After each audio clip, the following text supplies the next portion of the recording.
There exists within the introvert a peculiar and often terrifying phenomenon that Jung himself experienced and wrote about with both fascination and dread. The mind that never sleeps, the inner theatre where 1,000 dramas play simultaneously, where every conversation is rehearsed, every outcome analyzed, every possibility examined under the merciless microscope of consciousness. If you are an introvert, you know this haunting intimately.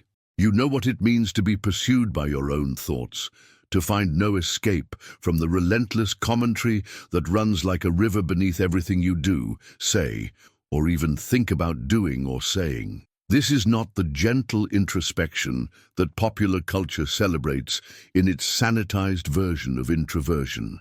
This is not the peaceful solitude of meditation or the creative reverie of the artist. This is the psychological equivalent of being locked in a room with a narrator who never stops speaking, an inner critic who never sleeps, a committee of voices that debate every decision until the very act of choosing becomes a form of torture.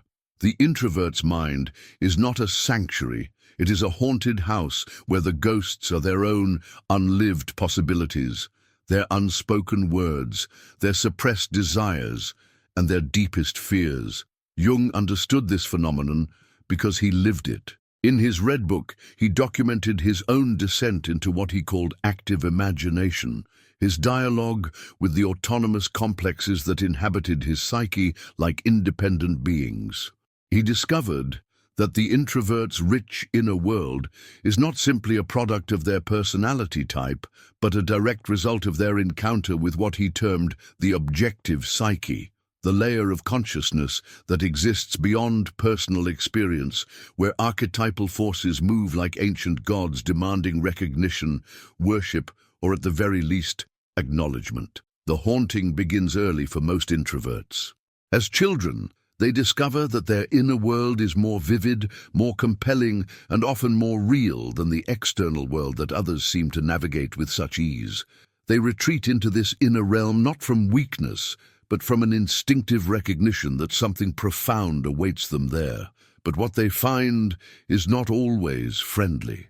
They find what Jung called the autonomous complexes, psychological entities that seem to have a life of their own, voices that speak without permission, emotions that arise without cause, fantasies that play out like movies they never chose to watch. The introvert quickly learns that their mind is not truly their own. It is inhabited by what feels like a cast of characters, each with their own agenda, their own voice, their own demands. There is the perfectionist who scrutinizes every word before it is spoken, the critic who replays every social interaction searching for evidence of failure, the dreamer who spins elaborate fantasies of lives unlived, the philosopher who questions the meaning of everything until meaning itself becomes meaningless. These are not metaphorical descriptions. For many introverts, these voices are as real and distinct as the voices of people in the external world. This multiplicity of inner experience creates what I have come to call the introvert's dilemma. They are simultaneously the most self-aware and the most self-haunted of all personality types.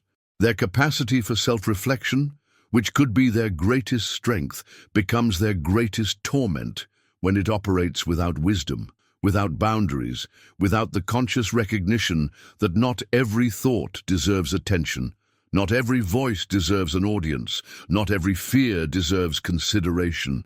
The haunting intensifies in moments of solitude, which the introvert both craves and fears. In silence, the voices become louder. In stillness, the inner movies play more vividly. In the absence of external stimulation, the internal stimulation becomes overwhelming. The introvert seeks solitude to recharge, only to discover that solitude is where their deepest demons dwell, where their most persistent fears whisper their most convincing arguments, where their most creative minds also generate their most destructive thoughts. Within the theater of the introvert's mind sits an audience that never applauds, never leaves, and never stops watching.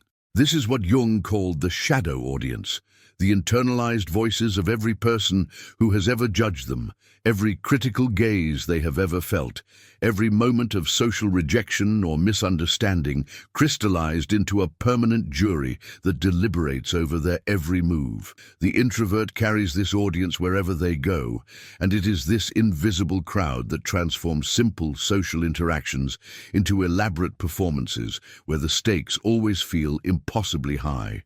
The shadow audience is born from the introvert's acute sensitivity to social dynamics and their painful awareness of being different in a world that celebrates extroversion.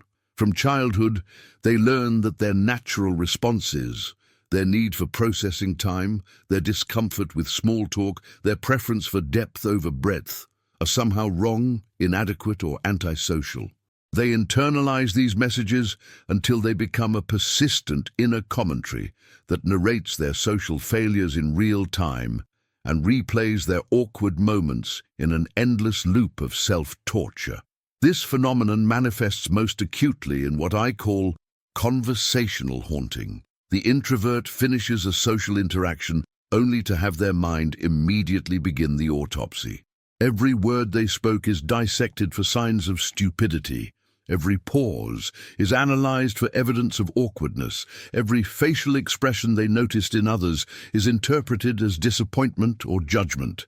They replay conversations obsessively, editing them in their minds, crafting the perfect responses they wish they had given, torturing themselves with the gap between who they were in the moment and who they wish they could have been.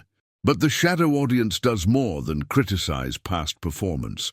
It also terrorizes future possibilities. The introvert approaching a social situation is not simply navigating the present moment, but simultaneously managing the expectations and criticisms of their internal jury.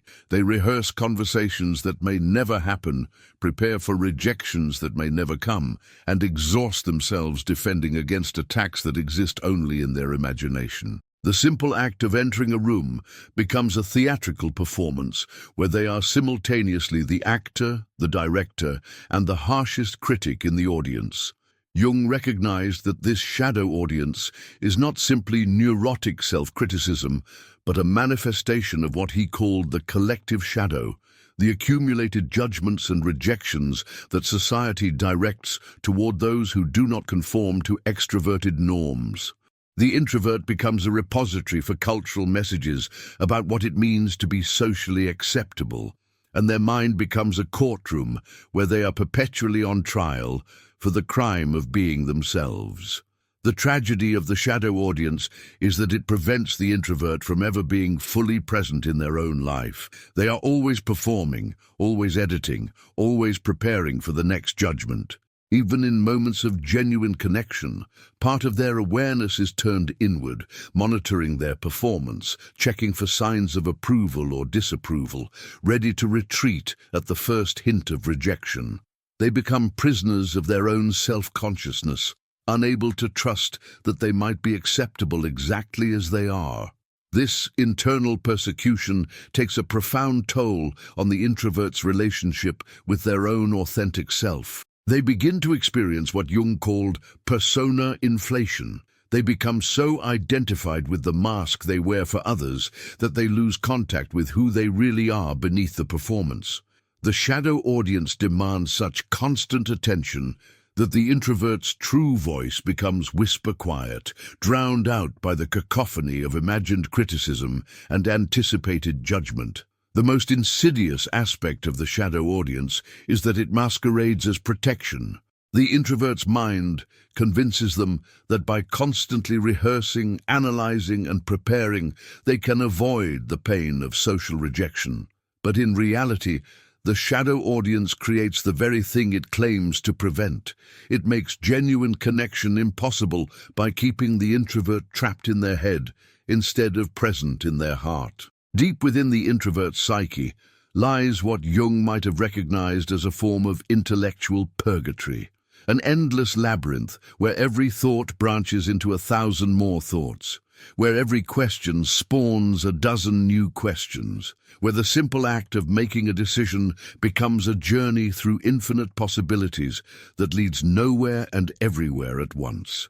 This is the curse of the analytical mind turned against itself, the gift of deep thinking perverted into the prison of overthinking, where clarity becomes the very thing that eludes the one who seeks it most desperately.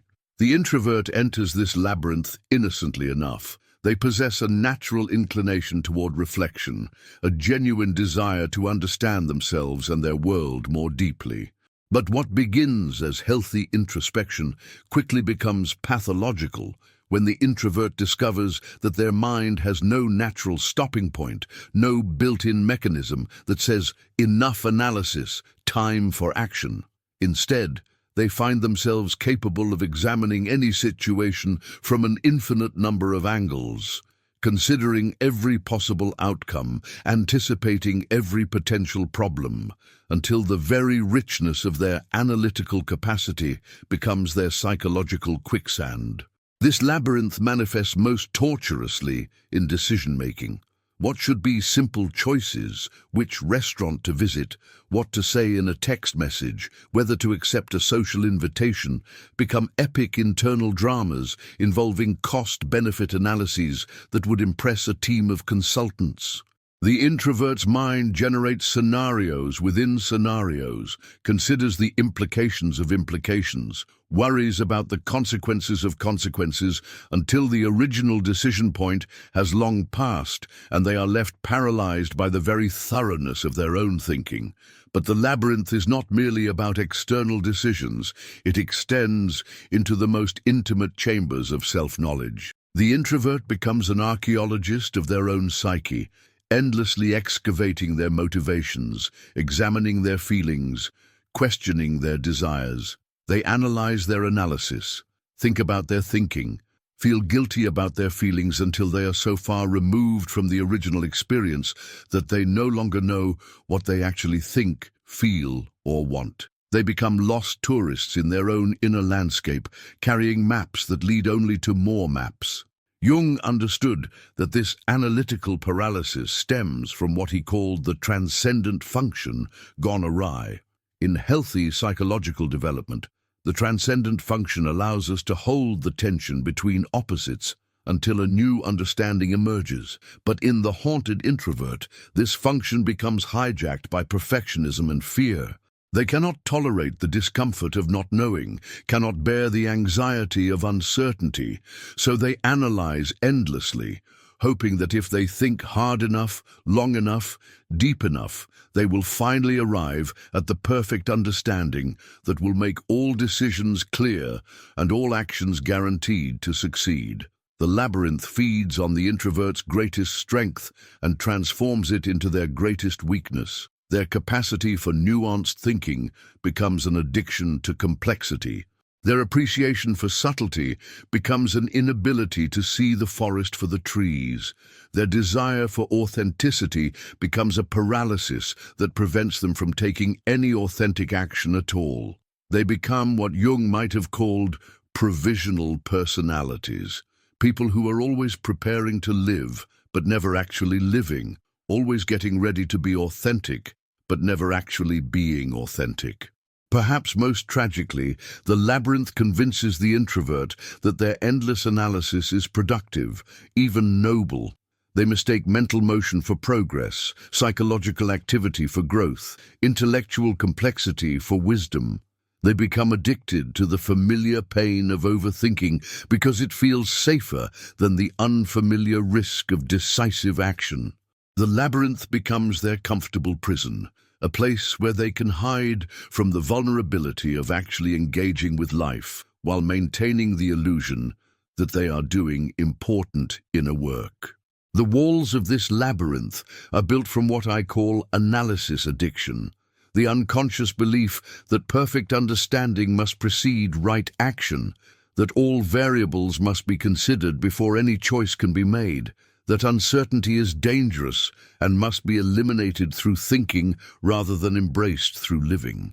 Within the depths of the introvert's psyche dwells perhaps the most haunting presence of all, the phantom self, a ghostly figure composed of all the lives they might have lived, all the words they should have spoken, all the chances they let slip away while lost in the labyrinth of their own analysis. This phantom is not a memory, but a living presence, a constant reminder of the gap between who they are and who they imagine they could have been if only they had been braver, quicker, more decisive, more extroverted, more like someone else entirely.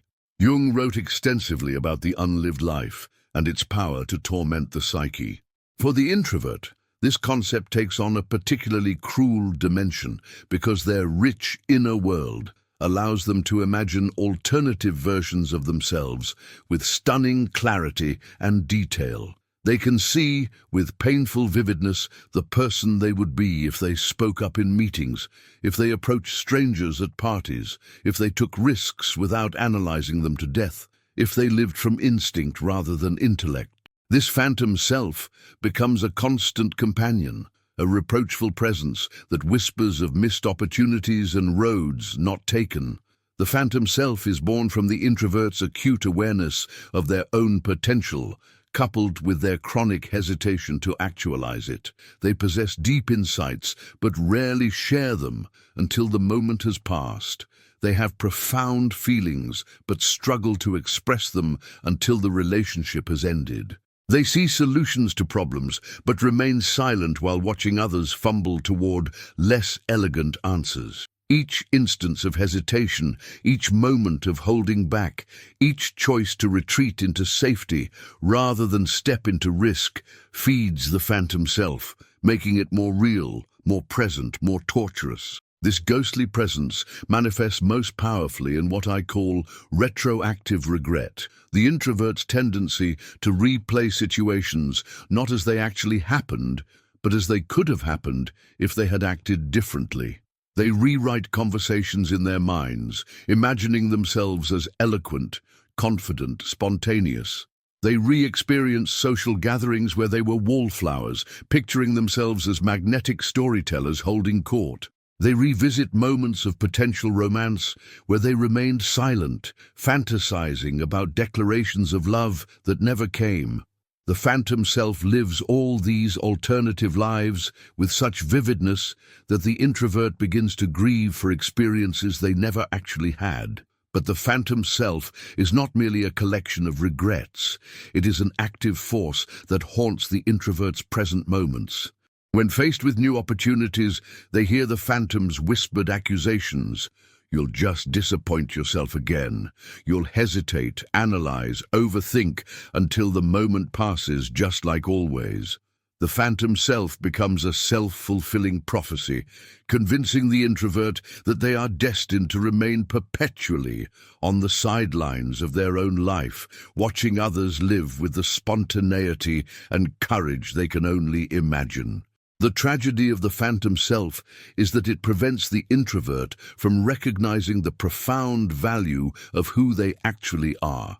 So mesmerized are they by the vision of who they think they should be that they cannot see the beauty, depth, and wisdom of who they are. They become convinced that their natural introversion is a flaw to be overcome rather than a gift to be honored, that their thoughtfulness is weakness rather than strength, that their depth is isolation rather than treasure.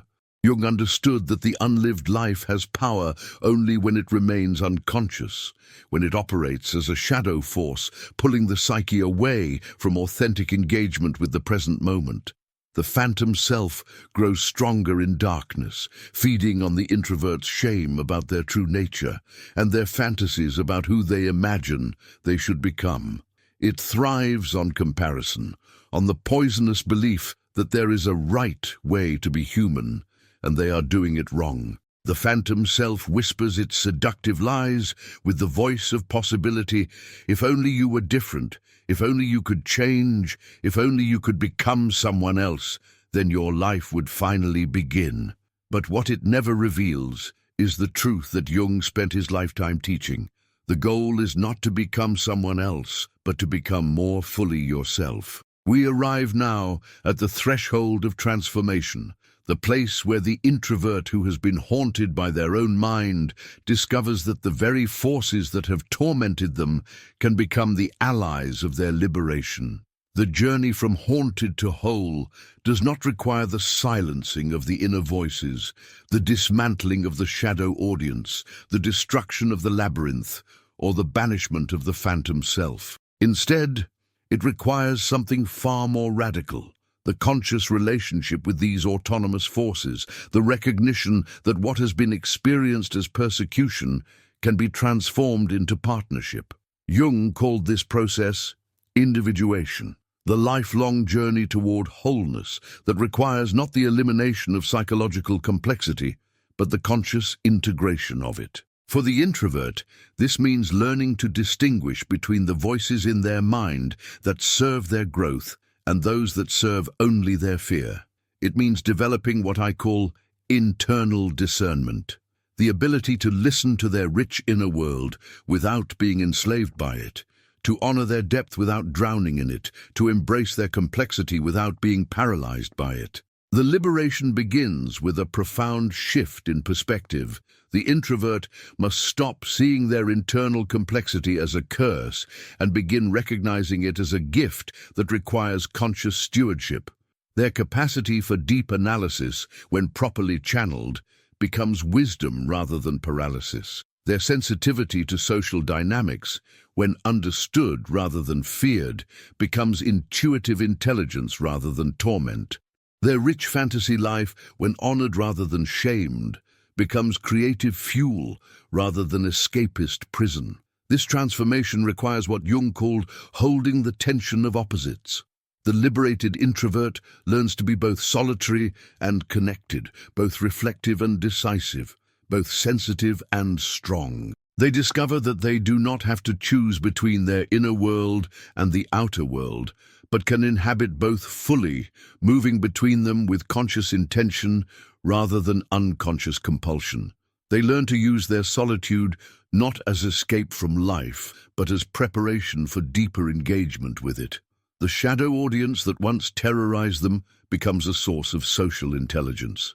Instead of being paralyzed by their awareness of others' judgments, they use this sensitivity to navigate social situations with greater wisdom and authenticity.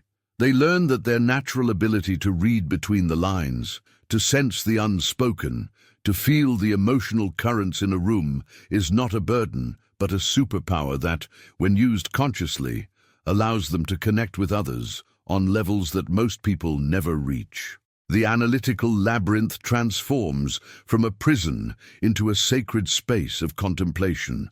The liberated introvert learns to set boundaries around their analysis, to use their thinking as a tool rather than being used by it.